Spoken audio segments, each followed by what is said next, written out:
The great Autopen hijack. Yes, it is once again the Alligator News Roundup. Plus, Border Patrol app CBP One relaunched for self-deportation. Arkansas schools require gun training. California forbids hunting Nutria. And here we go. Number 4. Just the news. Oversight project investigation. Biden Autopen signature used on every document we could find. It just gets better and better. The now widely acknowledged mental decline of the U.S. chief executive in the last months or years of his presidency is once again in the news.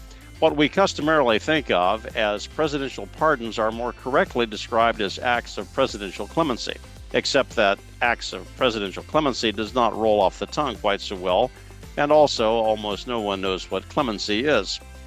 According to the Pew Research Center, here are acts of clemency that can be offered by a president or a governor. A pardon forgives a past crime and makes it as though it never happened. A commutation reduces a convict's sentence but does not eliminate the crime. A remission reduces a financial penalty imposed with a conviction. A respite is a temporary suspension of a sentence, usually for a medical condition. During the Biden administration, there were 4,245 acts of clemency, the most in American history.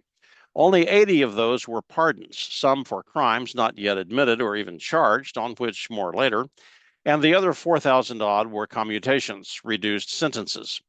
In a clemency race, Biden is the clear winner. Total acts of clemency by U.S. presidents chasing Biden's record of legal largesse are, in descending order, Franklin Delano Roosevelt, Woodrow Wilson, Harry Truman, Barack Obama, Calvin Coolidge, and Lyndon Baines Johnson. More than half of Biden's acts came in the last weeks of his term. Based on research by the Oversight Project, the Missouri Attorney General is now calling for a Department of Justice investigation into who actually signed all those pardons and commutations. In an incredibly brave and unparalleled act of journalistic initiative, a little sarcasm there, the Oversight Project searched high and low for copies of the publicly available presidential orders. Virtually every single order had exactly the same signature, made by something called an Autopen. This is an electrical device with a multi-axis robotic arm. The device has access to an actual signature stored digitally and uses a physical writing instrument to reproduce the signature. Writing one's signature over and over can be physically demanding, and sometimes the scrawl comes out in embarrassing illegibility. A president obligated to long sessions with the pen can tire easily. It is much easier for him to sit at a desk with a briefcase-sized machine to do the heavy lifting. Read the document, listen to the briefing from the nearby staffer, push the button, and watch the robotic arm apply the ink. That push-the-button action is where it gets a little ambiguous. Thomas Jefferson notwithstanding, Barack Obama was the first president to use an Autopen to sign legislation in Washington, D.C. It was the so-called Fiscal Cliff Bill of January 2013, signed while the president was actually in Hawaii. In the waning days of the Biden administration, the Autopen got a real workout. Thousands of presidential acts of clemency were authorized by the Autopen. I frankly don't see much difference between a rubber stamp and an Autopen, except that the latter is more high-tech and adds a little more dignity to the document if you want to frame it and hang it on the wall. The legitimacy of the electronic signature is probably a constitutionally gray area. Obama's legislation is now 12 years in the past, and to channel Hillary, what difference at this point does it make? But Biden's use of the Autopen, or rather the use of the Autopen on Biden's behalf, makes us somewhat more thoughtful. It raises the obvious question as to who controlled the pen. Who exactly was the button pusher? The Gateway Pundit reports that 6 criminal pardons were signed by Autopen on December 30, 2022, long before the public was aware of the president's cognitive problems. On that day, President Biden was vacationing in St. Croix, not signing documents behind the resolute desk. Missouri Attorney General Andrew Bailey wants answers. He has asserted that pardons and other executive orders accomplished by the Autopen ought to be declared unconstitutional and void. This would be a particularly relevant item of interest for Hunter Biden, and also for Joe Biden's family members, including siblings and spouses, who all received pardons on January 20, 2025, his last day in office. The legal questions may also relate to pardons for Dr. Anthony Fauci, General Mark Milley, and the several House committee members who conducted the J6 investigation.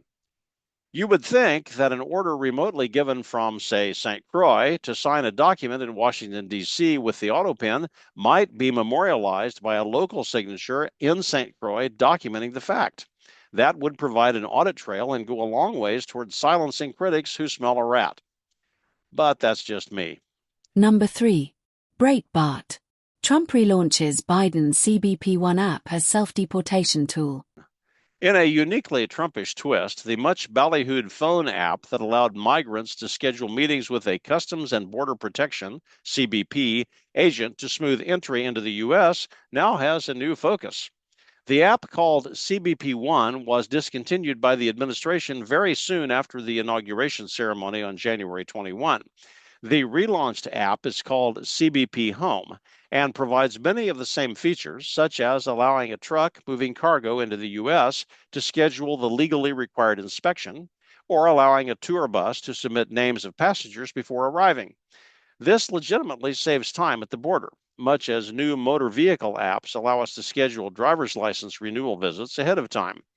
There is a new feature, however, which allows an illegal alien already inside the U.S. to declare their intent to leave voluntarily. It is intended as an above-board and non-confrontational way to facilitate that departure. It's probably less stressful than being handcuffed and removed during a worksite compliance review. And there is a corresponding feature conspicuously absent from CBP Home. This is the one that previously allowed migrants to apply for asylum in the U.S. The article indicates that CBP One had provided an entry path for 970,000 migrants who accessed the app during the Biden administration. At the time of its termination 2 months ago, there were another 300,000 applicants in the pipeline. None of those made it in. At least you have to admire the irony. Repurpose the app, which was intended to open the gates, and use it to close them. Number 2. Fox News. Arkansas public school students will soon be required to take gun safety courses. It's probably high time for this one. Every 10-year-old boy I have ever been around, with perhaps a handful of exceptions, know exactly what to do with a gun. Pick it up, point it at someone, put a finger on the trigger, and say something threatening, preferably with a gravelly voice. The fascination is understandable for all the media-related reasons we know so well. Now, Arkansas lawmakers have mustered the courage to say the other thing we all know. Respect for the gun is something that must be trained. In a perfect world, every preteen would learn safe gun handling from dad or uncle or big brother. Newsflash, this is not a perfect world. It is unfortunate that the pure, created moral state of this planet happens to have fallen into unrecoverable disrepair some thousands of years ago. But there it is, ours now to deal with it. In Arkansas, that means every child in public school will learn about firearms and what is hopefully a dry, boring, tedious study of cartridge cases, bullet velocities, muzzle control, and safe target identification. Lessons on eye and ear protection. Video after video on revolver actions, hammer sears, striker firing sequences, semi-automatic magazine capacities, and recoil springs. Perhaps advanced modules on legal restrictions around ownership, storage, hunting regulations, and possession. Classes begin fall 2025. Yet to be determined are the starting age for such exposure and the curriculum. The only firm decisions to date are A, the training will happen and is not optional, and B, if live fire exercises are offered, parents will be opted to opt their child out. Years ago, I advised our sons, young at the time, that at some point in their lives they would find themselves in the presence of a firearm. This would likely be at a friend's house. In that eventuality, I expressed the desire that they themselves would be the most competent person in the room as regards the gun. There have been some fairly remarkable and affirming results from implementing that parental declaration, and I could regale you with incidents. But those are their stories, not mine. Let's move on. Number 1. The Guardian. Rodent for dinner. U.S. residents encouraged to eat invasive Nutria. California, on the other hand, is at the other end of the spectrum. What a shock.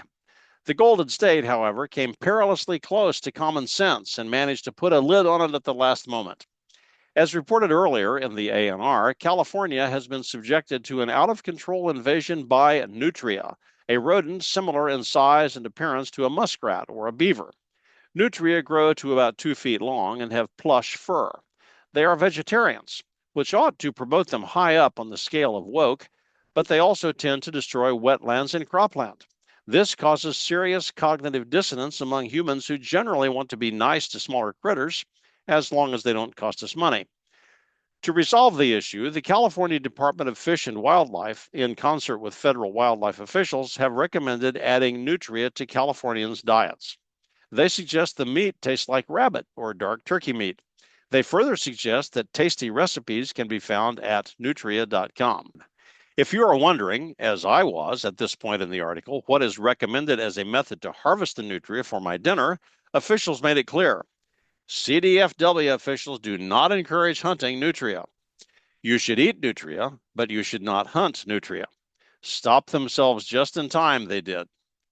Their point seemed to be that gunfire might mistakenly target other species, nearly all of which seem to be endangered in California for some reason, and thus destroy a helpless critter which should not be eaten.